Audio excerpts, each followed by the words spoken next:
السلام علیکم، کیسے ہیں آپ سب؟ امید ہے کہ آپ سب ٹھیک ہوں گے، خوشباش ہوں گے۔ اور ہماری جو بک ہے حالیہ اکبر کی شاعری کا خصوصی مطالعہ، اس کا جو کوشچن ہے، میں نے نوٹس جو بنائے تھے وہ کمپلیٹ ہو چکے ہیں۔ تو آج میں آپ کو دکھا دیتی ہوں کہ اس کے کون کون سے ویڈیوز میں نے اپلوڈ کی تھی، اور ان کی ایک ہی ویڈیو بنا کے میں اپلوڈ کر رہی ہوں۔ پہلے میں ان کا انٹرو کروا دیتی ہوں کہ کون کون سے کوشچنس ہیں ان میں۔ اگر آپ نے میرے چینل کو سبسکرائب نہیں کیا تو سبسکرائب کر دیں اور بیل آئیکن کو بھی دبا دیں۔ فرسٹ کوشچن میں آپ کا آ جاتا ہے حالیہ اکبر کی شاعری کا خصوصی مطالعہ اور حالیہ کی غزل گوئی، اور یہ ہم نے بک تنقید کے نوٹس میں بھی یہی والا کوشچن کیا تھا، اور میں نے ڈسکرپشن میں اسی کا لنک دیا تھا۔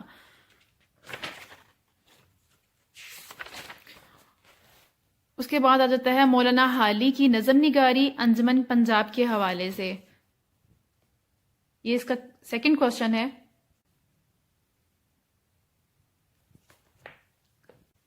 دین اس کے بعد آ جاتا ہے مولانا حالی کی قومی ملی شاعری مزدس مجد وزر اسلام اور دیگر ملی نظموں کے حوالے سے، اس کی ہیرنگ سی اور اس کا کوشچن۔ یہ میں آپ کو اس لیے ڈیفائن کر رہی ہوں تاکہ آپ کو پتہ چل جائے کہ آپ نے میری کون کون سی ویڈیوز دیکھی ہیں، کون کون سی نہیں، اور ایک ہی جگہ پہ آپ کو ساری ویڈیوز مل جائیں، کہ اگر آپ نے اس بک کا کوئی بھی کوشچن مس آؤٹ کر دیا ہے تو اس کو آپ دیکھ سکیں۔ اور اب میں نے اپنے چینل کی سیٹنگ بھی چینج کر دی ہے، آپ کو ساری ویڈیوز شو ہو سکتی ہیں۔ اور اس کے بعد آ جاتا ہے کوشچن نمبر 4، اکبر الہ آبادی کی غزل گوئی، اور اس کے بعد ہے اکبر کی طنزیہ اور مزاحیہ شاعری۔ اس بک میں جو میں نوٹس میں کروا رہی ہوں، اکبر کے 2 کوشچنز ہیں اور حالی کے 3 کوشچنز ہیں، اور انشاءاللہ اسی میں سے آپ کا ہو جائے گا،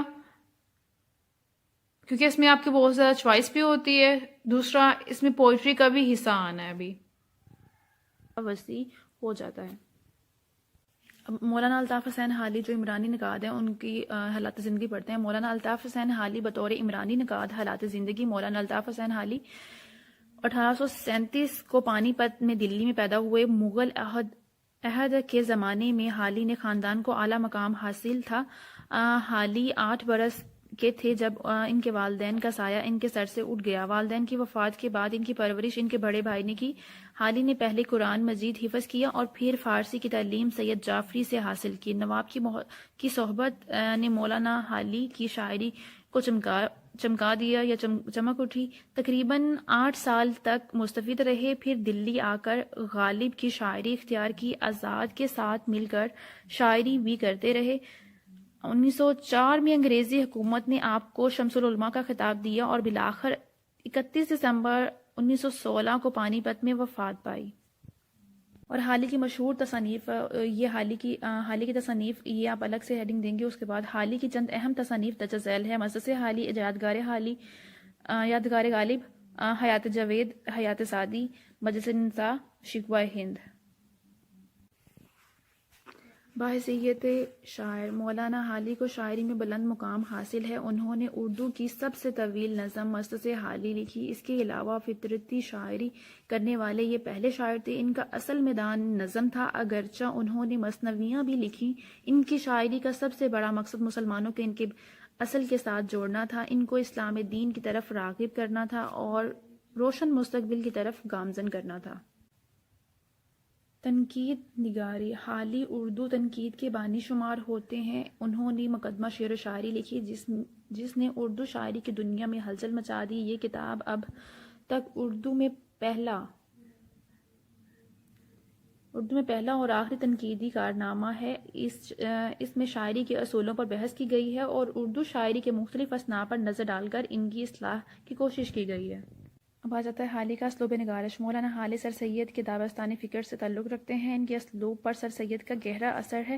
سادگی، مدانویسی، بے ساختہ پن اور مفتکی انداز نگارش ان کا طرز امتیاز ہے۔ حالی کی سادگی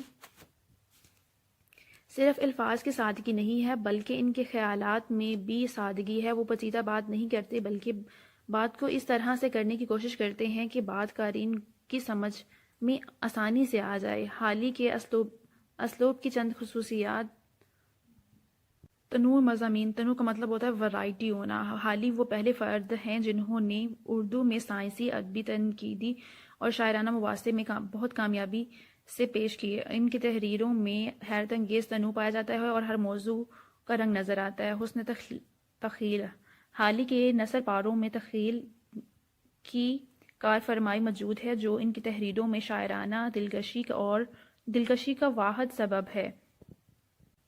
سادگی سلاست: حالی نے بھی سر سید کی طرح عام اور سادہ زبان کو ترجیح دی۔ وہ یہ خیال کرتے ہیں کہ بیان ایسا اور اتنا سادہ ہونا چاہیے کہ پڑھنے والے کو کسی مشکل کا سامنا نہ کرنا پڑے، وہ تحریر کو پڑھ کر آسانی سے سمجھ سکے۔ اور اب بقول سادگی سلاست کے پوائنٹ میں ہی آئے گا۔ بقول مرچند، شاعری کی خوبی یہ ہے کہ سادہ ہو، جوش سے بھرا ہوا ہو اور اصلیت پر مبنی ہو۔ تشبیہ استعارے کا استعمال: تشبیہ استعارہ میں کیا، جس میں آپ کوئی ایگزامپلز دیتے ہیں، ایک چیز کو دوسری چیز کے ساتھ آپ مثال کے طور پہ پیش کرتے ہیں۔ حالی نے اپنی تصانیف میں تشبیہ استعارے کا استعمال بہت خوبصورت انداز میں کیا ہے، اس وجہ سے ان کی تحریروں میں ایک خوشی کی لہر ہے۔ وہ تشبیہ کے ذریعے اپنے خیالات کو زیادہ واضح بنانا چاہتے۔ تشبیہ استعارہ کا آپ تبھی استعمال کرتے ہیں جب آپ کوئی چیز واضح کرنا چاہ رہے ہوتے ہیں، اور میں بھی کوئی ایسا کنسیپٹ بھی ہو سکتا ہے جس کو آپ نہیں جانتے ہیں، اور وہ کنسیپٹ اس کو تشبیہ دی جائے گی یا اس کو اس کے ساتھ جوڑا جائے گا جس چیز کو آپ جانتے ہو، تاکہ آپ جو نہیں جانتے اس کو بھی جان سکیں۔ اور نیکسٹ ہے سائنٹیفک تحریر۔ حالی کے اسلوب بیان کو سائنسی تحریر بھی شمار کیا جاتا ہے، کیونکہ وہ جذباتی تحریر نہیں لکھتے تھے بلکہ جو چیز جیسی ہے اس کو ویسا ہی بیان کرنے کی کوشش کرتے تھے۔ نیکسٹ پوائنٹ ہے انگریزی الفاظ کا بکثرت استعمال۔ حالی کے اسلوب میں بھی سر سید احمد خان کی طرح انگریزی الفاظ کا بکثرت استعمال کرتے ہیں۔ حالی سر سید کے زیر اثر تھے، وہ ان کی طرح اپنی تحریروں میں انگریزی زبان کا استعمال کرتے ہیں۔ دیگر زبان کے الفاظ: حالی اپنی نثر میں انگریزی الفاظ کے علاوہ دیگر ہندوستانی زبانوں کے الفاظ بھی شامل کیے ہیں، جن میں فارسی، عربی، ہندی وغیرہ شامل ہیں۔ ادب برائے زندگی مقصدیت: مولانا حالی ادب برائے زندگی کے قائل تھے، اگرچہ وہ شعر کی تاثیر سے بھی بڑے مصرف تھے، مگر نثر کی اہمیت افادیت کو بھی بخوبی سمجھتے تھے۔ وہ صرف دلوں کو متاثر کرنا نہیں چاہتے تھے بلکہ وہ لوگوں کے ذہنوں اور ان کی سوچ کو بھی تبدیل کرنا چاہتے تھے اور انہیں کامیابی کی طرف مائل کرنا چاہتے تھے۔ حالی کے ہر کام میں مقصدیت پائی جاتی ہے۔ ان کے تمام تحریروں، شاعری، سوانح عمریاں اور تنقیدی وغیرہ ہر چیز میں مقصدیت نمایاں ہے۔ دھیما پن: مولانا الطاف حسین حالی کے انداز بیان میں دھیما پن پایا جاتا ہے۔ وہ ہر بات کو بہت پر اثر اور شگفتگی سے بیان کرتے ہیں۔ ان کا انداز بیان ایسا ہے کہ پڑھنے والے کے اوپر اس کا اثر ہو جائے، اور ان کے دھیمے پن کی وجہ سے ان کی تصانیف کو بہت مقبولیت حاصل ہے۔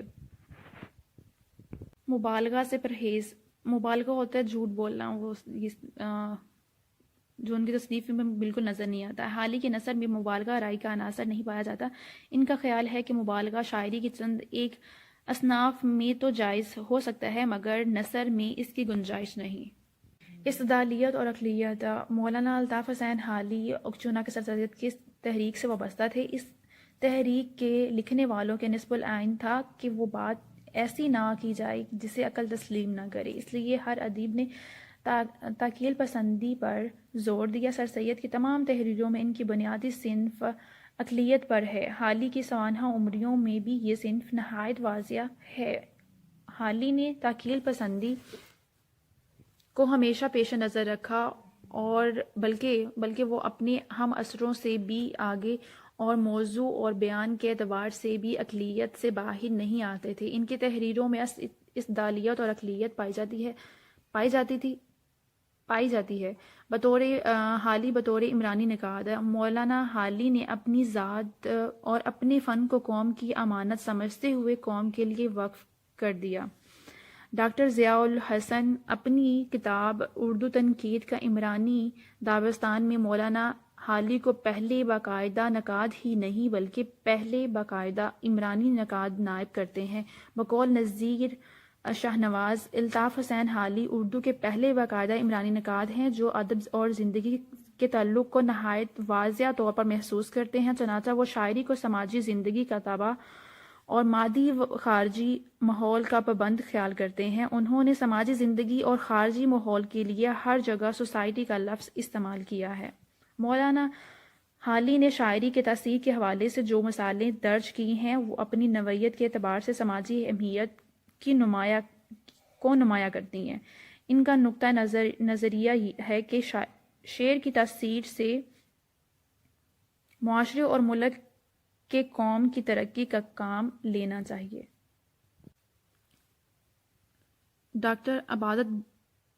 بقول ڈاکٹر عبادت بریلوی، شعر و شاعری حالی کے خیال میں سوسائٹی کے تابع ہوتی ہے، ان دونوں کا چول دامن کا ساتھ ہے۔ عموماً شاعری سوسائٹی سے متاثر ہوتی ہے اور ساتھ ہی ساتھ شاعری کا اثر سوسائٹی پر پڑتا ہے، یہ دونوں لازم ملزوم ہے۔ حاصل کلام مولانا حالی نے سوسائٹی پر شاعری اور شاعری پر سوسائٹی کے اثرات کا تذکرہ کیا ہے۔ اس سے ناقدین حالی کی اس بات سے متفق ہیں کہ حالی ہی وہ پہلے نقاد ہیں جنہوں نے ادب اور زندگی کے رشتے کو دریافت کیا۔ وہ اردو ادب کے پہلے عمرانی نقاد ہیں جنہوں نے اردو ادب کے لیے ایک ایسا ذہن تیار کیا جو نئے نئے افکار، خیالات اور نظریات کو قبول کرنے کی اہلیت رکھتا تھا۔ اسٹارٹ کرتے ہیں اپنا کوشچن۔ مولانا حالی کی نظم نگاری انجمن پنجاب کے حوالے سے حالات زندگی انجمن پنجاب کے اہم مقاصد۔ انجمن پنجاب کے ابتدائی جلسوں میں مضامین پڑھنے والوں کے نام، مولانا حالی کی نظمیں، یہ ساری آپ کی ہیڈنگ ہے، اور اس کے نیچے برکھا رود، نشاط امید، حب وطن، یہ ان کی نظمیں ہیں، اور ان کی پھر اس کے بعد ایک کوٹیشن آپ کی ہیڈنگ آئے گی مولانا حالی کی نظموں پر ایک نظر، اور یہ ان کے نظمیں کا نام ہے۔ اس کے بعد سادگی، سلاست، دھیما پن اور تشبیہ استعارہ کا استعمال، ادب برائے زندگی، مقصدیت، استدلالیت، عقلیت۔ نیکسٹ وہ کوٹیشنز جو آپ نے اس کوشچن میں ایڈ کرنی ہے، اور میں اس کو بھی پڑھوں گی نہیں، یہ جب کوشچن میں آگے ساری ہیڈنگز ریڈ کروں گی تو یہ ان میں کر دوں گی۔ یہ آپ کو اس لیے دکھایا جا رہا ہے کہ جب آپ نوٹس بنا رہے ہیں، اگر آپ سارا نہیں لکھنا چاہ رہے ہیں، ایٹ لیسٹ یہ چیزیں لکھی ہوں، آپ کے پاس یہ ہیڈنگز لکھی ہوں جو آپ کی فنگر ٹپس پہ آپ کو یاد ہو، اور یہ جو ساری آپ کی کوٹیشنز ہیں ان کو آپ نے لکھا ہو تاکہ آپ کو پتا ہو کون سے ہیڈنگ میں کون سی کوٹیشن آپ نے ایڈ کرنی ہے، کہ آپ کم محنت میں بھی آپ اچھا امپریشن دے سکیں۔ مولانا حالی کی نظم نگاری انجمن پنجاب کے حوالے سے حالات زندگی۔ مولانا الطاف حسین حالی 1837 کو پانی پت دلی میں پیدا ہوئے۔ مغل عہد کے دور میں ان کے خاندان کو اعلیٰ مقام حاصل تھا۔ حالی ابھی 8 برس کے ہی تھے کہ ان کے والدین کا سایہ ان کے سر سے اٹھ گیا۔ پھر ان کی پرورش ان کے بڑے بھائی نے کی۔ پہلے حالی نے قرآن مجید حفظ کیا اور پھر فارسی کی تعلیم سید جعفری سے حاصل کی۔ نواب کی صحبت سے مولانا حالی کی شاعری چمک اٹھی۔ تقریباً 8 سال تک مستفید رہے، پھر دلی آ کر غالب کی شاگردگی اختیار کر لی۔ آزاد کے ساتھ مل کر شاعری بھی کرتے رہے۔ 1904 میں انگریزی حکومت نے حالی کو شمس العلماء کا خطاب دیا اور بالآخر 31 دسمبر 1916 کو پانی پت میں وفات پائی۔ انجمن پنجاب جدید شاعری اس وقت عروج پر آئی جب قدیم دلی کالج کا خاتمہ ہوا اور کالج کو لاہور منتقل کرنے کے بعد گورنمنٹ کے تحویل میں دے دیا گیا۔ چنانچہ علم و ادب کی شمع جو کہ لاہور کی طرف روانہ ہو چکی تھی، اس شمع کے قافلے کو آگے پڑھنے والوں میں الطاف حسین حالی، محمد حسین آزاد، پنڈت منپھول اور پیارے لال اشوب پیش تھیں۔ جب لاہور میں گورنمنٹ کالج مارز وجود میں آیا تو ڈاکٹر لائٹرز کو اس کالج کا سربراہ بنایا گیا۔ ان کی کاوشوں سے انجمن پنجاب کے نام سے مرسوم ہوئی۔ انجمن پنجاب میں ہونے والے ان مشاعروں کا بڑا مقصد سرکاری اداروں کے لیے منتخب موضوعات پر نظمیں فراہم کرنا تھا، لیکن یہ مشاعرے اس حد تک محدود نہ رہے، بلکہ ان میں یہ بھی کوشش کی گئی کہ اردو شاعری کو عشق و عاشقی کے روایتی موضوعات سے نجات دلائی جائے۔ انجمن پنجاب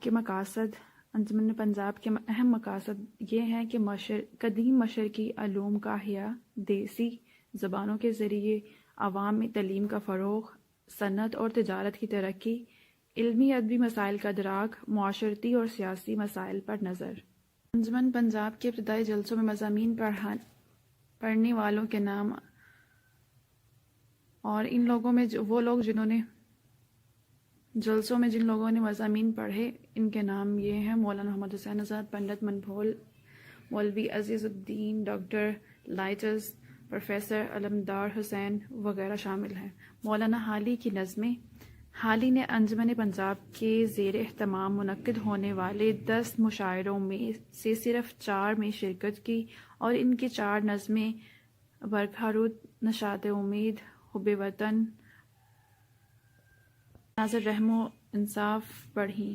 ان 4 نظموں کو اردو نظم نگاری کی تاریخ میں ایک اہم سنگ میل کی حیثیت حاصل ہے۔ بقول ڈاکٹر عبادت بریلوی، حالی نے یہ نظمیں ایک بدلتے ہوئے ماحول کے تقاضے کو پورا کرنے کے لیے ایک مخصوص اصلاحی تحریک کے زیر اثر لکھی۔ ان نظموں میں مغرب کا گہرا اور براہ راست اثر نہیں ہے، لیکن بلاواسطہ طور پر یہ مغرب کے زیر اثر ضرور لکھی گئی ہیں، اور ان میں موضوع اور انداز بیان دونوں کے اعتبار سے ایک جدت نظر آتی ہے۔ مولانا حالی کی نظموں پر ایک نظر۔ مولانا حالی نے اپنی نظمیں مثنویوں کی شکل میں تخلیق کی ہیں اور یہ انجمن پنجاب کے تحت لکھی گئی ہیں۔ برکھا رود یہ نظم حالی نے 1874 میں لاہور میں لکھی۔ حالی اردو کے بڑے قادر کلام شاعر ہیں، زبان و بیان پر پوری قدرت رکھتے ہیں۔ اس نظم میں گرمی کے موسم کی شدت کو بیان کیا ہے اور گرمی کے حالات میں انسان اور جانوروں پر کیا گزرتی ہے۔ اسی آلہ میں موسم برسات آ جاتا ہے، گرمی کی ساری کوفت اور شدت دور ہو جاتی ہے۔ مردہ تنوں میں جان سی آ جاتی ہے اور چاروں طرف برکھا شروع ہو جاتی ہے، جس سے چاروں طرف ہریالی نظر آنے لگتی ہے۔ اس نظم کی منظر نگاری نظم کی دلکشی میں اضافے کا باعث ہے۔ اس نظم میں جذبہ الفت انتہائی عروج پر ہے۔ اس کے لیے ان کے اشعار جو ہیں وہ ملاحظہ کرتے ہیں: گرمی کی تپش بجھانے والی، سردی کا پیام لانے والی، آتی ہے بہت دعاؤں کے بعد اور سینکڑوں التجاؤں کے بعد، بچوں کا ہوا تھا حال بے حال، کملائے ہوئے پھول سے گال۔ حالی نے اس نظم میں تہذیب و معاشرت میں جو خرابیاں تھیں ان کو کس طرح دور کیا جائے اور اس نظم میں بیان کر دیا۔ برسات کے موسم میں غریبوں پر جو دکھ اور مصیبت کے پہاڑ ٹوٹتے ہیں ان کا مداوع اس نظم میں خوب کیا ہے۔ برسات میں بازاروں کا جو حال ہوتا ہے ان کا نقشہ دیکھیے کہ انہوں نے کس طرح کھینچا ہے۔ بازار پڑے تھے سارے سنسان، آتی تھی نظر نہ شکل انسان۔ حالی جدید اردو شاعری کے امام تصور کیے جاتے ہیں۔ ان کے لہجے میں نرمی اور آواز میں درد ہے اور انداز بیان نہایت سادہ اور آسان ہوتا ہے۔ قول صالحہ عابد حسین، برکھا رود پڑھنے سے اندازہ ہوتا ہے کہ حالی کا مشاہدہ کتنا گہرا، نظر کتنی باریک تھی اور مشاہدہ قدرت اور مناظر فطرت کو انہوں نے کس قدر غور سے دیکھا ہے۔ نشاط امید انجمن پنجاب کے مشاعروں میں پڑھی جانے والی نظموں میں سے کی دوسری نظم ہے اور جسے حالی نے 3 اگست 1874 کو منعقد ہونے والے مشاعرے میں پڑھا تھا، اور اس نظم کے 89 اس کے بند ہیں، اس کے اشعار ہیں۔ اس نظم کے عنوان ہی سے ظاہر ہے کہ انسان کے دل میں اگر امید کے دیے بجھ جائیں تو اس کی دنیا میں اندھیرا ہو جاتا ہے۔ یہ امنگیں اور امیدیں ہی دل کو تر و تازہ رکھتی ہیں۔ ویسے بھی نا امیدی کفر کے نزدیک ہے۔ دنیا تو امید ہی کے بلبوتے پر قائم دائم ہے۔ مولانا حالی نے اس نظم میں امید کو مذہب و تاریخ سے ثابت کیا ہے۔ اس نظم میں بتایا گیا ہے کہ پر امید شخص کیسے خوش ہوتا ہے اور نا امید شخص کس طرح ناکامی کا شکار ہوتا ہے۔ یہ نظم اس دور کی یادگار نشانی ہے جب مسلمانوں کے قلوب و اذہان پر خوف، حسرت، یاس اور قنوطیت کے بادل منڈلا رہے تھے۔ مولانا حالی نے سوچا کہ اس طرح مسلمان قوم ہمیشہ کے لیے زوال کا شکار ہو سکتی ہے۔ اے میری امید، میری جاں نواز، اے میرے دل سوز، میری کارساز، ہوتا ہے نا امیدیوں کا جب ہجوم، آتی ہے حسرت کی گھٹا جھوم جھوم۔ حب وطن یہ نظم ان کی پڑھی جانے والی مشاعرے میں تیسری نظم تھی انجمن پنجاب کی مشاعرے میں، اور حالی اس نظم سے حب وطن سے مراد اپنے آبائی وطن سے لیتے ہیں۔ اس نظم کا موضوع وطن کی محبت یہ حالی نے اپنی ذہنی کیفیت میں لکھی جو ان پر اپنے آبائی گاؤں یعنی پانی پت سے دور ہونے کی وجہ سے طاری تھی۔ حالی اس نظم کا آغاز اس نفسیاتی حقیقت سے کرتے ہیں کہ وطن سے دوری انسان کو اس قدر غمزدہ اور مردہ بنا دیتی ہے کہ حسین مناظر فطرت جن میں آسمان، ستارے، زمین کی گلزار، پہاڑوں کی دل فریب فضائیں، بلبل کے نغمے وغیرہ شامل ہیں کو مخاطب کر کے پوچھتے ہیں کہ تم میں دلکشی کیوں باقی نہیں رہی؟ کیا تم بدل گئی ہو یا پھر شاعر کا ذہن تبدیل ہو گیا ہے؟ حالی وطن کی دوری کو شدت سے محسوس کرتے ہیں اور شدت میں بیان کرتے ہیں۔ حالی فرماتے ہیں، اے وطن، اے میرے بہشت بری، کیا ہوئے تیرے آسماں زمیں، کہ میرے وطن جو میری جنت تھا کیا ہو گیا تیرے آسمان اور زمین کو۔ رات اور دن کا وہ سما نہ رہا، وہ زمیں وہ آسمان نہ رہا، جان جب تک نہ ہو بدن سے جدا، کوئی دشمن نہ ہو وطن سے جدا۔ شعر بہت اچھا لگا ہے۔ رات اور دن کا وہ سما نہ رہا، وہ زمیں وہ آسمان نہ رہا۔ صالحہ عابد حسین لکھتی ہیں، حب وطن نہ صرف ان نظموں میں بلکہ اس موضوع پر آج تک جتنی نظمیں اردو میں لکھی گئی غالباً ان سب سے بہترین تھی۔ روایتی دلکشی، حسن و ادا اور سلاست بیان کے لحاظ سے بھی اور خیال کے لحاظ سے بھی۔ رحم و انصاف یہ ان کی جو تھی چوتھی پڑھی جانے والی نظم تھی، اور یہ 111 اشعار پر مشتمل تھی، اور یہ چھٹے مشاعرے میں پڑھی گئی تھی جو کہ تھا 14 نومبر 1874 میں منعقد ہوا تھا۔ یہ نظم ایک مباحثے اور مکالمے کی صورت میں لکھی گئی۔ یہ رحم و انصاف کے درمیان ایک خوبصورت مناظرہ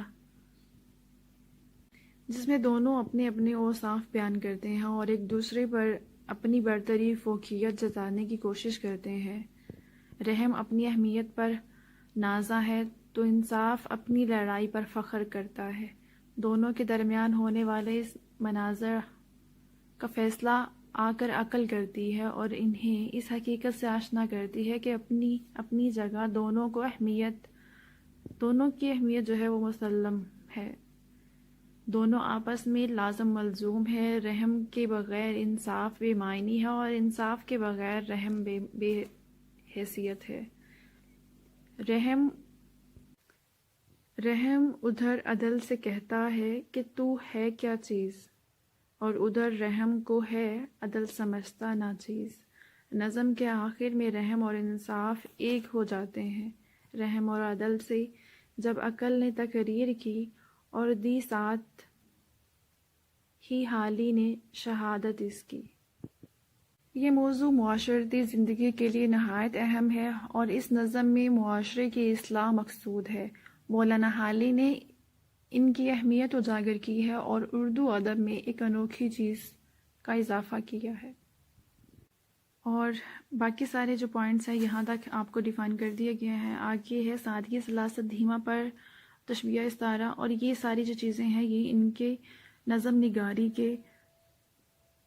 کی خصوصیات ہیں، جو کہ آپ کو پچھلے کویشچن میں پڑھا دی گئی ہیں. ایک دفعہ آپ وہ ویڈیو دیکھ لیں، یا آپ اس لیول پہ ہیں کہ اس کے بارے میں خود سے لکھ سکتے ہیں. Thank you for watching. اللہ حافظ.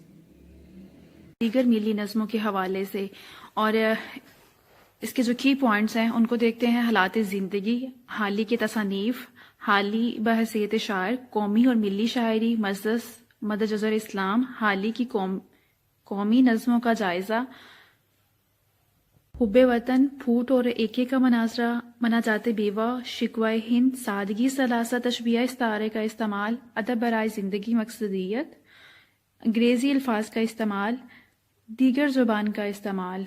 اور یہ ہمارے ویڈیو کا انٹرو ہو گیا، جس میں آپ کو کی پوائنٹس مل گئے ہیں، تاکہ آپ کو یہ پتہ چل جائے کہ جس لیے آپ ویڈیو دیکھ رہے ہیں آپ کا مقصد پورا ہوگا یا نہیں ہوگا. یہ تو ہے ہمارے کی پوائنٹ، اور آگے چل کے ہم ان کو ڈیفائن کرتے ہیں. حالات زندگی، مولانا الطاف حسین حالی 1837 کو پانی پت دلی میں پیدا ہوئے. مغل عہد کے زمانے میں حالی کے خاندان کو اعلیٰ مقام حاصل تھا. حالی 8 برس کے تھے کہ جب ان کے والد کا سایہ ان کے سر سے اٹھ گیا. والدین کی وفات کے بعد ان کی پرورش ان کے بڑے بھائی نے کی. حالی نے پہلے قرآن مجید حفظ کیا اور پھر فارسی کی تعلیم سید جعفری سے حاصل کی. نواب کی صحبت نے مولانا حالی کی شاعری چمک اٹھی. تقریباً 8 سال تک مستفید رہے، پھر حالی دلی آ کر غالب کی شاعری اختیار کر لی. حالی کی تصانیف: مجلس حالی، یادگار غالب، حیات جاوید، حیات سعدی، مجلس النساء، شکوہ ہند، حب وطن، مناجات بیوہ. حالی بحیثیت شاعر، مولانا حالی کو شاعری میں بلند مقام حاصل ہے. انہوں نے اردو کی سب سے طویل نظم مجلس حالی لکھی. اس کے علاوہ فطری شاعری کرنے والے یہ پہلے شاعر تھے. ان کا اصل میدان نظم تھا، اگرچہ انہوں نے مثنویاں بھی لکھی. ان کی شاعری کا سب سے بڑا مقصد مسلمانوں کو ان کے اصل کے ساتھ جوڑنا تھا، ان کو دین اسلام کی طرف راغب کرنا تھا اور روشن مستقبل کی طرف گامزن کرنا تھا. قومی اور ملی شاعری: مولانا الطاف حسین حالی کی قومی اور ملی شاعری کے حوالے سے جو نظم مرکزی اہمیت کی حامل ہے وہ مجلس مد جزر اسلام ہے، اور یہ ایک رجحان ساز نظم ہے جس کی مثال اس سے قبل اردو شاعری میں نہیں ملتی. بقول رام بابو سکینہ، یہ ایک الہامی کتاب ہے. اس کو تاریخ ارتقاء ادب اردو میں ایک سنگ نشان سمجھنا چاہیے.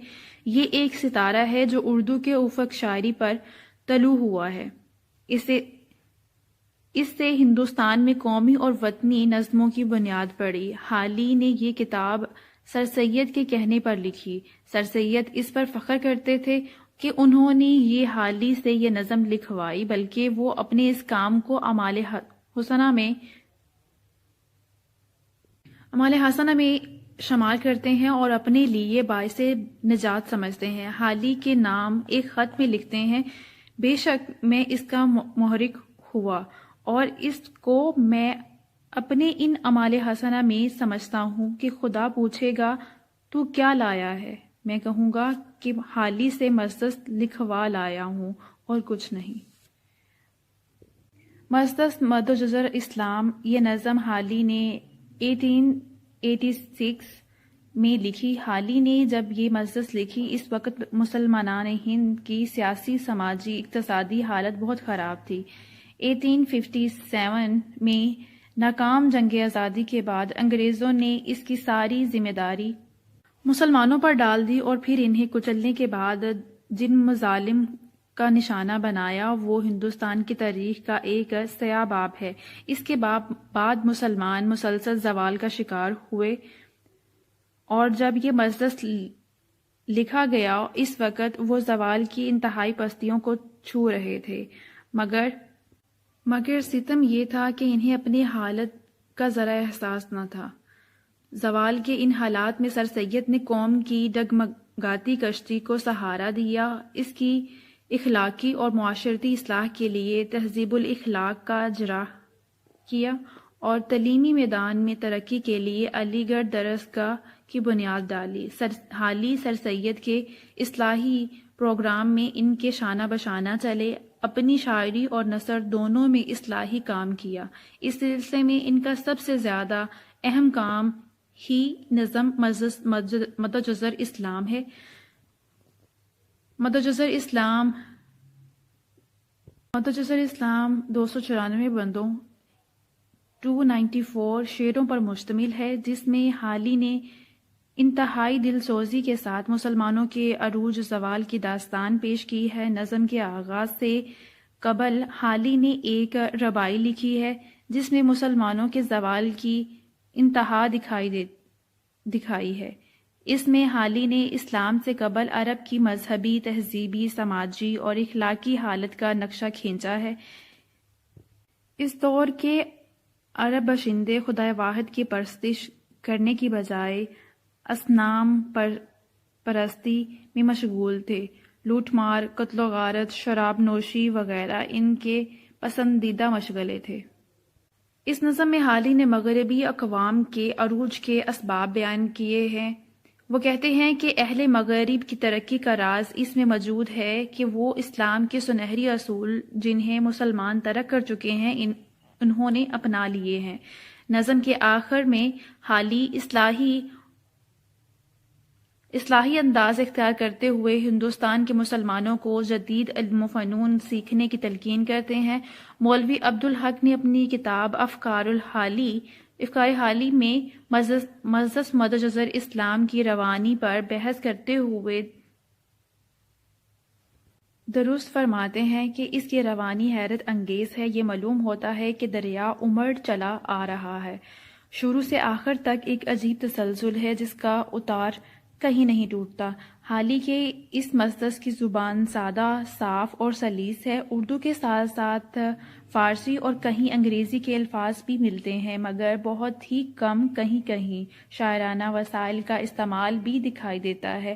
بقول ڈاکٹر اختر پرویز، یوں محسوس ہوتا ہے کہ آب جو کا صاف شفاف پانی رواں دواں ہے۔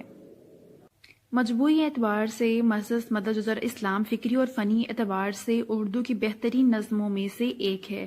حالی کی اصلاحی مقصد اس نظم میں پوری آفتاب کے ساتھ چمکتا ہوا نظر آتا ہے۔ وہ مسلمانوں کی اصلاح چاہتے ہیں، یہی وجہ ہے کہ اس نظم میں وہ خود بھی مسلمان کے زوال پر آنسو بہاتے ہیں اور دوسروں کو بھی آنسو بہانے پر مجبور کرتے ہیں۔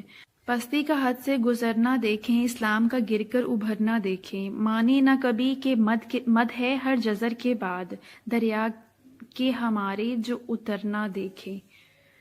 مولانا حالی مسلمانوں کی حالت زار پر آنسو بہاتے ہیں اور کہتے ہیں کہ مسلمان کو اپنے مقام اور اپنی عزت کا کچھ خیال نہیں رہا، نہ افسوس انہیں اپنی ذلت پہ ہے کچھ، نہ رشک اور قوموں کی عزت پہ ہے کچھ۔ حالی کی قومی نظموں کا جائزہ۔ مولانا حالی اپنے دور کے پہلے شاعر ہیں جنہوں نے عشق و عاشقی کے موضوعات کو ترک کر کے اصلاحی اور مقصدی شاعری کی۔ ان کی ایک نظم حب وطن قومی نظم کے زمرے میں آتی ہے۔ ان کی دوسری نظموں میں بھوٹ اور ایکے کا مناظرہ، مناجات بیوہ، شکوہ ہند، چپ کی داد، ہمدردی نسواں شامل ہیں۔ ان کی قومی نظموں میں مزدس حالی کو زیادہ اہمیت حاصل ہے، جس نے بر صغیر کے کونے کونے میں مسلمانوں میں اصلاحی اور اسلامی جذبہ بیدار کرنے میں اہم کردار ادا کیا۔ حب وطن یہ نظم انجمن پنجاب کے زیر اثر اہتمام منعقد ہونے والے مشاعرے میں پڑھی گئی۔ یہ مولانا حالی کے اس مشاعرے میں پڑھی جانے والی تیسری نظم تھی۔ حالی اس نظم حب وطن سے مراد اپنا آبائی وطن لیتے ہیں۔ اس نظم کے موضوع میں وطن کی محبت یہ حالی نے اس ذہنی کیفیت میں لکھی جو ان پر اپنے آبائی گاؤں یعنی پانی پت سے دور ہونے کی وجہ سے طاری تھی۔ حالی اس نظم کا آغاز نفسیاتی حقیقت سے کرتے ہیں کہ وطن سے دوری انسان کو اس قدر غمزدہ اور مردہ بنا دیتی ہے کہ حسن مناظر فطرت جن میں آسمان، ستارے، زمین کے گلزار، پہاڑوں کی دل فریبیاں، فضائیں، بلبل کے نغمے وغیرہ شامل ہیں کو مخاطب کر کے پوچھتے ہیں کہ تم میں دلکشی کیوں باقی نہیں رہی؟ تم بھی بدل گئے ہو یا پھر شاعر کا ذہن تبدیل ہو گیا ہے؟ مراد یہ ہے کہ دنیا کے نظارے اور فضائیں وہی ہیں لیکن ان میں کسی قسم کا لطف اور مزہ نہیں آ رہا۔ مولانا حالی وطن کی دوری کو شدت سے محسوس کرتے ہیں۔ رات اور دن کا وہ سما نہ رہا، وہ زمین اور وہ آسمان نہ رہا۔ جان جب تک نہ ہو بدن سے جدا، کوئی دشمن نہ ہو وطن سے جدا۔ پھوٹ اور ریکی کا مناظرہ۔ اس کا لفظی مفہوم یہ ہے کہ جس قوم میں اتفاق ہوتا ہے وہ زندہ جاوید رہتی ہے، اور جس قوم میں اتفاق نہیں ہوتا وہ قوم تباہ برباد ہو جاتی ہے۔ پھوٹ کے بارے میں یہ شعر ملاحظہ خط کریں: پھوٹ ہو جس قوم میں وہ قوم کیا حق میں ہے اس قوم کے بہتر فنا۔ مناجات بیوہ۔ مولانا حالی نے اس نظم میں ایک بیوہ جو اللہ تعالیٰ سے مخاطب ہو کر اپنی پریشانیوں اور دکھوں کا اظہار کرتی ہوئی دکھائی دیتی ہے، وہ کہتی ہے کہ اے خدا، کائنات میں تیری ہی ذات سب کچھ ہے، تو ہی اول اور آخر ہے، اور تو ہی پریشانیاں دیتا ہے اور انہیں دور کرتا ہے۔ تو نے کسی کو خوشیوں سے بھر دیا اور کسی کی زندگی میں صرف دکھ ہی دکھ ہیں۔ تو کسی کو امیر بناتا ہے اور کسی کو غریب۔ بیوہ اللہ تعالیٰ سے کہتی ہے کہ اے خدا، مجھ جیسی بیوہ کو زندگی میں دکھوں کے سوا کچھ نہیں ہے۔ شوہر کے مرنے کے بعد سسرال والے مجھے منحوس سمجھتے ہیں۔ سماج میں اب میں کسی طرح کا میک اپ نہیں کر سکتی کیونکہ بیوہ کے لیے سماج نے ہر خوشی اور بناؤ سنگار چھین لیا ہے۔ سماج کی روایتیں کچھ ایسی ہیں کہ میں نکاح ثانی بھی نہیں کر سکتی اور تنہا اس پہاڑ جیسی زندگی کو کاٹنے کے لیے مجبور ہوں۔ میرے چال چلن پر لوگ اب اس طرح سے نظر رکھتے ہیں کہ جیسے بیوہ ہونے کے بعد اب میں بد چلن ہو گئی ہوں۔ دن رات کا سکون لٹ گیا ہے اور ہر پل ایک خوف سا ہی رہتا ہے۔ بیوہ عورت کی فریاد دیکھتے ہیں۔ حالی کا یہ شعر ملاحظہ خط کریں جو مناجات بیوہ میں موجود ہے: تو ہے ٹھکانہ مسکینوں کا، تو ہے سہارا غمگینوں کا، عورت ذات کا تنہا جینا، ہر دم خون جگر ہے پینا۔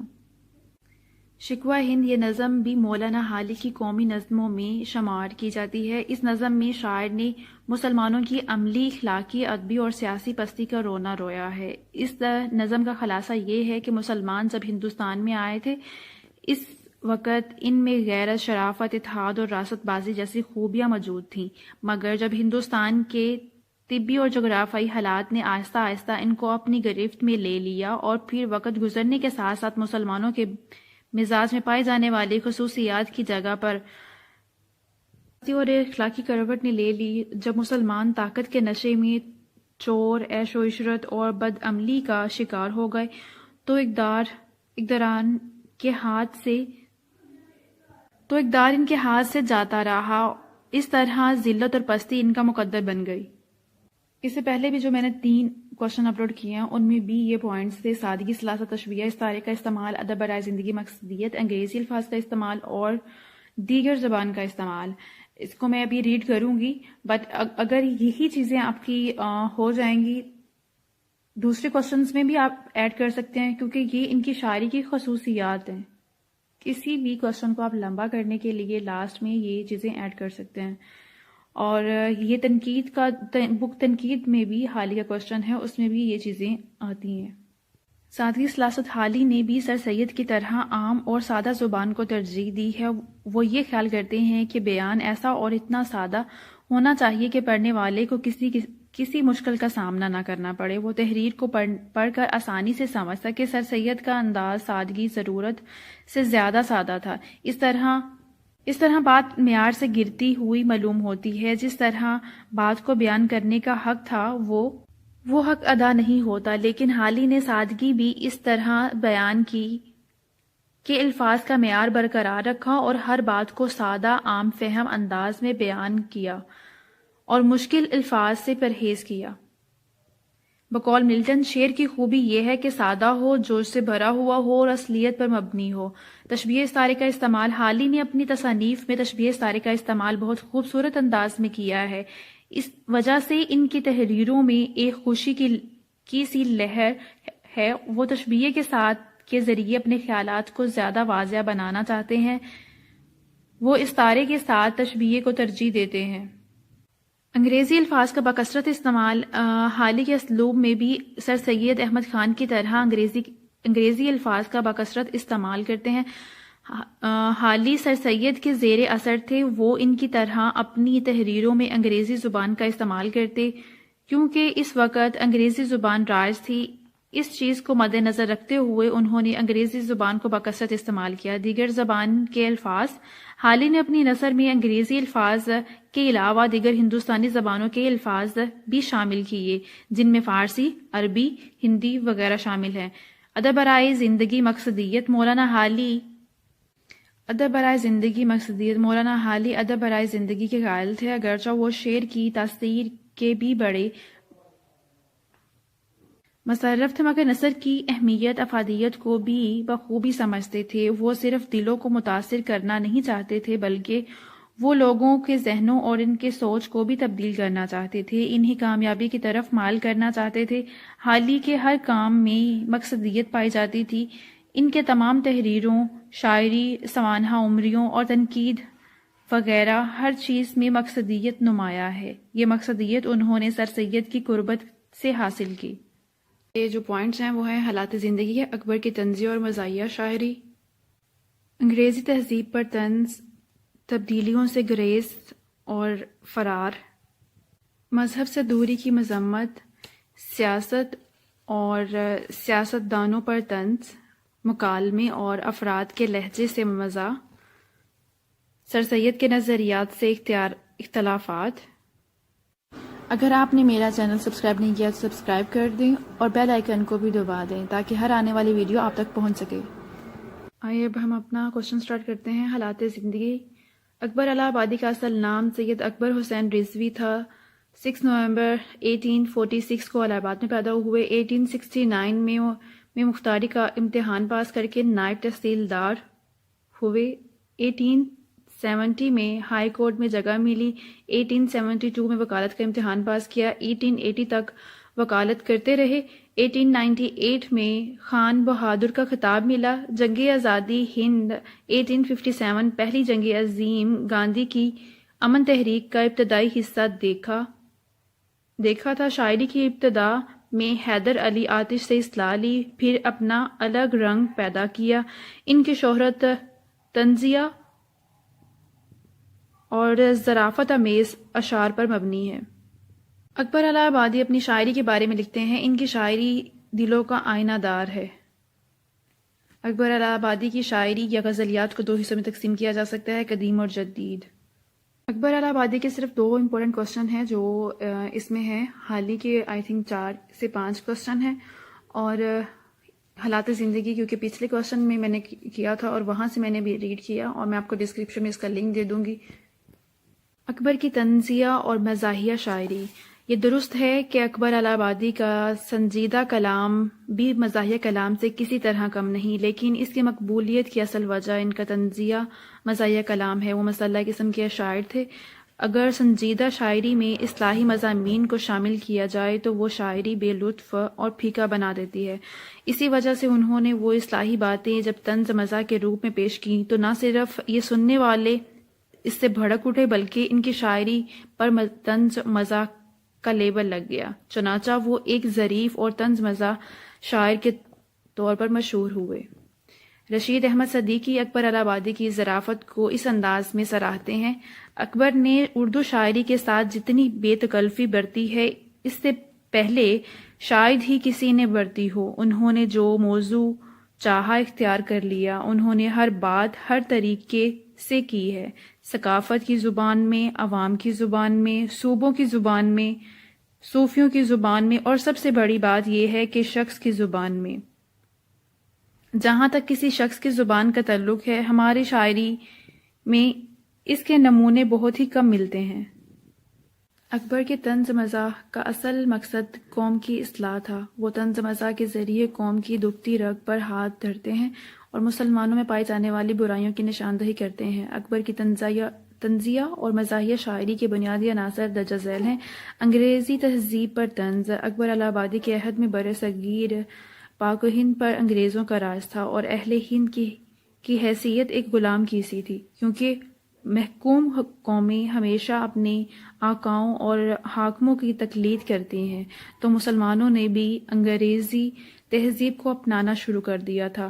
اکبر نے انگریزی تہذیب کی برائیوں کو شدت سے محسوس کیا اور اس تہذیب پر سخت تنقید کی۔ مسلمان بچے جو پہلے مسجدوں اور مدارسوں میں قرآن، حدیث اور تاریخ و ادب کا درس حاصل کرتے تھے، اب انگریزی تہذیب کے زیر اثر اسکولوں، کالجوں میں داخل ہونے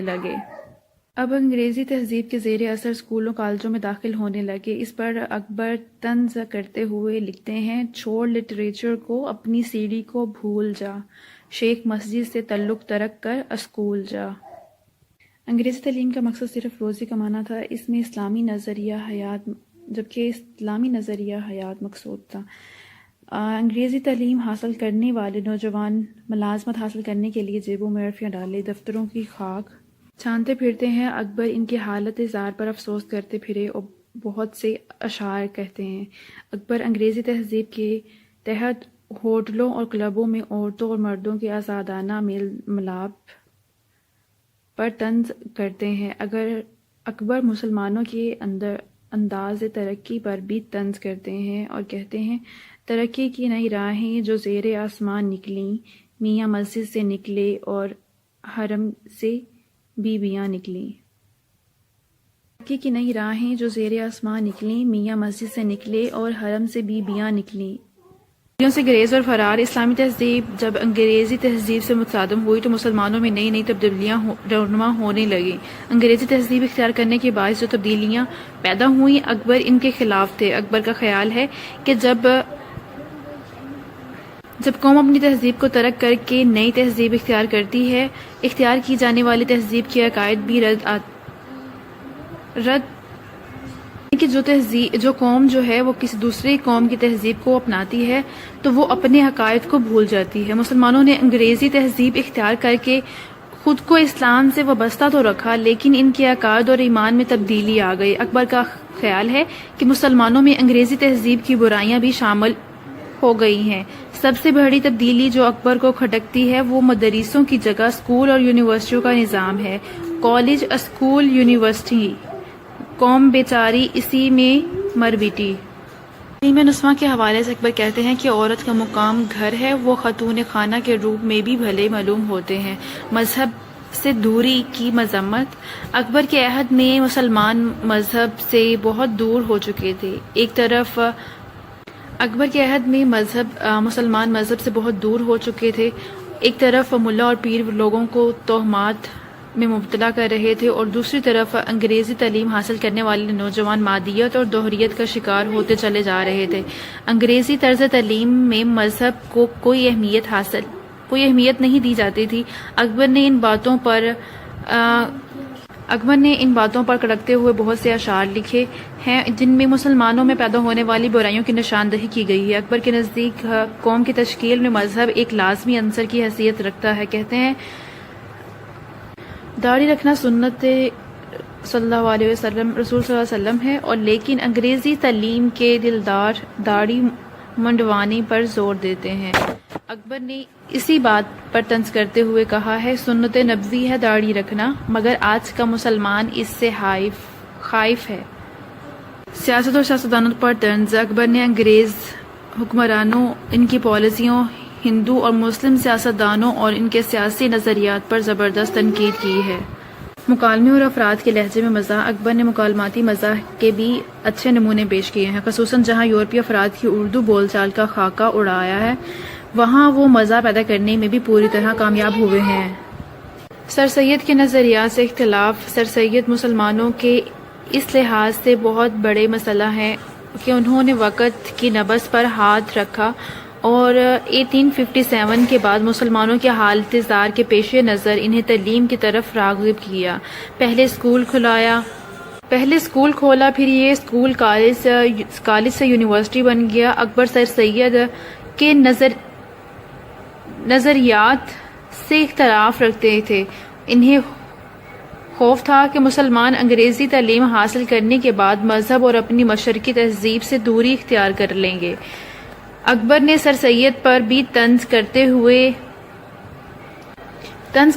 دکھائی دیتے ہیں۔ سر سید پر طنز کا یہ وار دیکھیے: حاضر ہوا میں خدمت سید میں ایک رات، افسوس ہے کہ ہو نہ سکی کچھ زیادہ بات۔ Thank you for watching. اللہ حافظ۔ ہو جائے گا آپ کے حال ہی پہ اپلوڈ کر چکی ہوں، اور یہ اکبر الہ آبادی کی غزل گوئی سے ریلیٹڈ ہے، حالات زندگی۔ اکبر الہ آبادی کا اصل نام سید اکبر حسین رضوی تھا۔ 16 نومبر 1846 کو الہ آباد میں پیدا ہوئے۔ 1869 میں مختاری کا امتحان پاس کر کے نائب تحصیلدار ہوئے اور 1870 میں ہائی کورٹ میں جگہ ملی۔ 1872 میں وکالت کا امتحان پاس کیا اور 1880 تک وکالت کرتے رہے۔ 1898 میں خان بہادر کا خطاب ملا۔ جنگ آزادی ہند 1857 پہلی جنگ عظیم گاندھی کی امن تحریک کا ابتدائی حصہ دیکھا۔ شاعری کی ابتدا میں حیدر علی آتش سے اصلاح لی، پھر اپنا الگ رنگ پیدا کیا۔ ان کی شہرت ظرافت امیز اور طنزیہ اشعار پر مبنی ہے۔ اکبر الہ آبادی اپنی شاعری کے بارے میں لکھتے ہیں: ان کی شاعری دلوں کا آئینہ دار ہے۔ اکبر الہ آبادی کی شاعری یا غزلیات کو دو حصوں میں تقسیم کیا جا سکتا ہے: قدیم اور جدید۔ اب ہم ان کی شاعری یا غزلیات کے قدیم اور جدید رنگ کی خصوصیات کی بات کرتے ہیں۔ داغ دہلوئی کی پیروی۔ اکبر کے عہد میں داغ دہلوئی کا چرچا عام تھا، اس لیے ماحول کا اثر قبول کرتے ہوئے اکبر نے بھی داغ کی پیروی کرتے ہوئے چند اشعار کہے ہیں۔ ان میں سے ایک شعر ملاحظہ خط کریں: پھر گئی آپ کی 2 دن میں طبیعت کیسی، یہ وفا کیسی تھی صاحب یہ مروت کیسی۔ حسن زبان۔ اکبر نے اپنے ابتدائی کلام میں بھی ایسے اشعار کہے ہیں جو حسن زبان میں لاجواب کہے جا سکتے ہیں۔ نذیر لدھیانوی کا خیال ہے کہ اکبر کی زبان دانی میں شبہ نہیں کیا جا سکتا کہ انہوں نے ابتدا ہی سے زبان کی صحت صفائی کا خیال رکھا، اگرچہ آگے چل کر یعنی اپنی شاعری کے جدید دور میں انگریزی الفاظ بھی قبول کیے ہیں، لیکن انہوں نے یہ بھی ایک شعری انداز میں اپنایا اور استعمال کیے ہیں۔ تو دل میں آتا ہے سمجھ میں نہیں آتا، بس جان گیا میں تیری پہچان یہی ہے۔ فنی خوبی رعایت لفظی۔ اکبر نے زیادہ تر مشق سخن، آتش نصیر اور ذوق کے رنگ میں کی ہے، اور اس کی وجہ یہ ہے کہ اس رنگ میں فنی خوبی اور لفظی رعایت پر زیادہ توجہ کر کے اعلیٰ مقام حاصل کیا جا سکتا تھا۔ اکبر کے بعد ازاں اپنی انداز تحریر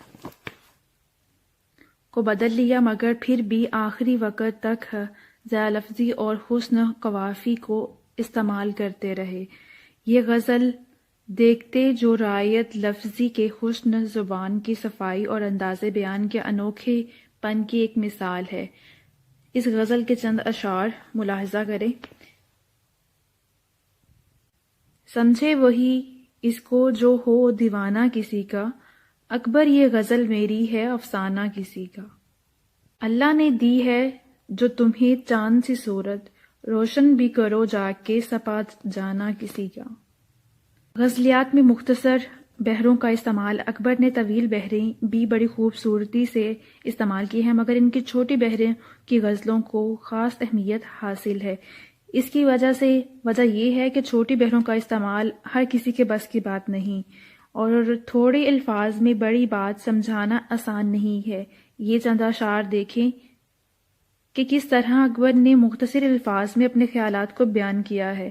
زندگانی کا مزہ دل کا سہارا نہ رہا، ہم کسی کے نہ رہے وہ ہمارا نہ رہا۔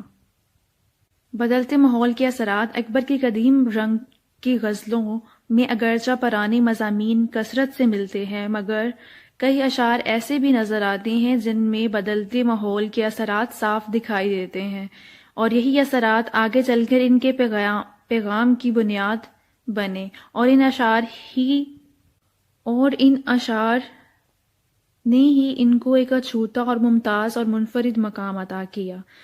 طنز و مزاح، ان کے کلام میں مزاح اور ظرافت کی فراوانی ہی ان کے کلام کی نمایاں خصوصیت ہے۔ شروع کی غزلیات میں اگرچہ صوفیانہ پن بھی ملتا ہے، لیکن جب اکبر شیخ وضع سے دل لگی کرتے ہیں تو ان کے اشعار میں ایک خاص مزاح اور ظرافت پیدا ہو جاتی ہے۔ شیخ کی دعوت میں مے کا کام کیا، احتیاطاً کچھ منگا لی جائے۔ تو طنز نظر اور مزہ نظر آ رہا ہے۔ شیخ کی دعوت میں مے یعنی مے خانہ، شراب خانہ کا کام کیا، احتیاطاً کچھ منگا لی جائے گی، کہ بس احتیاط کے طور پر منگوا لی جائے گی۔ جدید رنگ کی غزلیات کی خصوصیات، جدید رنگ بدلتے حالات کا اثر، کیونکہ تہذیب و تمدن اور زبان بیان میں بھی صاف نظر آنے لگا تھا، اور انگریزی زبان نے ہندوستان کے تہذیب و تمدن پر بہت سے اثرات چھوڑے۔ اب کیونکہ اکبر پرانی طرز کے حامی تھے اور ہر شعبہ زندگی میں قدامت کو اچھا سمجھتے تھے، اس لیے انہوں نے انگریزی تہذیب و تمدن پر بھی بہت سی چوٹیں کی ہیں۔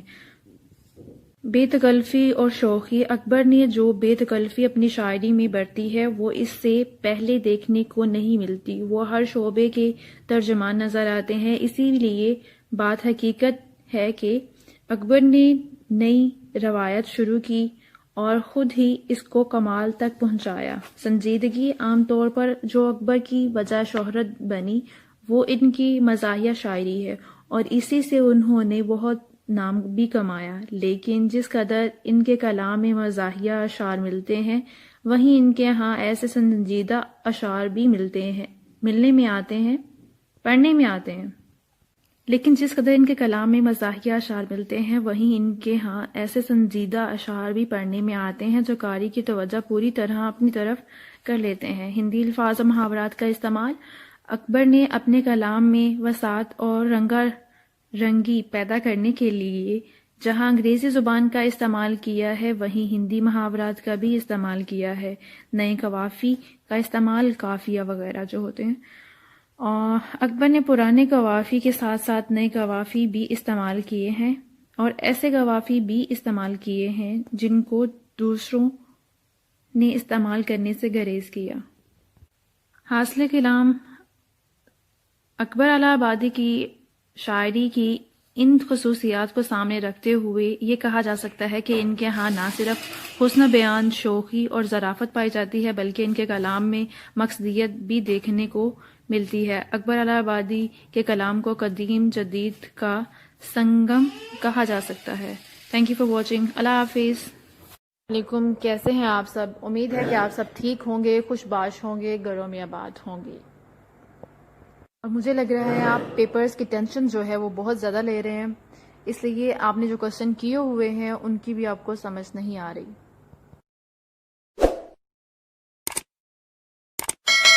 آپ لوگوں کے کچھ کمنٹس ملے ہیں، ان میں آپ نے پوچھا ہے کہ حالی اور اکبر کا تقابلی جائزہ ان کی شاعری کا، تو یہ کوشچن آپ آلریڈی جو کوشچن آپ کر چکے ہیں انہی میں سے اٹیمپٹ کرنا ہے، اور آپ یاد کر چکے ہیں۔ بتا دیتی ہوں طریقہ کیا آپ کا کرنے کا۔ آپ آلریڈی کر چکے ہیں حالی کی غزل گوئی کی خصوصیات، اس میں حالات زندگی اور ان کی ساری جو شعری خوبیاں ہیں وہ اس میں بیان کی گئی ہیں۔ یہ آپ کا ایک کوشچن تنقید کی بک میں بھی ہے، یہ وہی والا کوشچن میں نے آپ کو حالی میں بھی کروایا ہے، اور پھر اسی کو آپ اکبر اور حالی کا تقابلی جائزہ میں پھر سے لکھ سکتے ہیں۔ ابھی میں آپ کو وہ کوشچن نہیں کروا رہی ہوں کیونکہ آلریڈی کروایا ہوا ہے، ڈسکرپشن میں اس کا لنک دوں گی آپ کو۔ اور اس کے بعد ہے اکبر کی غزل گوئی، اس میں ان کی حالات زندگی اور شاعری سب چیزیں جو ان کی فنی محاسن ہے، ان میں کیا کیا خوبیاں ہیں، ہر چیز اس میں بیان کی گئی ہے۔ تو جب آپ کو تقابلی جائزہ آئے گا حالی اور اکبر کا، تو پہلے آپ نے حالی کی حالات زندگی اور ان کی شاعری کی خصوصیات لکھ دینی ہے، اور اس کے بعد آپ نے اکبر کی حالات زندگی اور اکبر کی شاعری کی خصوصیات لکھ دینی ہے۔ تو یہ ان کا تقابلی جائزہ ہوگا۔ ایک سائیڈ پہ آپ حالی کے بارے میں لکھ دیں گے، دوسری سائیڈ پہ آپ اکبر کے بارے میں لکھ دیں گے۔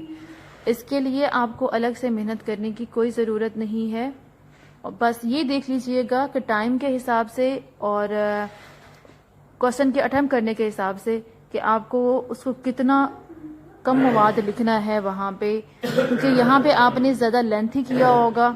اس میں سے جو موٹی موٹی چیزیں ہیں وہ اس کوشچن میں آپ لکھ لیجئے گا تاکہ آپ کے 20 نمبر کے حساب سے بن جائے، کیونکہ وہ جو کوشچن کروایا ہے وہ 20 کے حساب سے کروایا ہے. تو جب ان دونوں کو ملا کے لکھنا ہے تو پھر اس کو ذرا کم کرنا ہوگا دونوں کوشچن کو.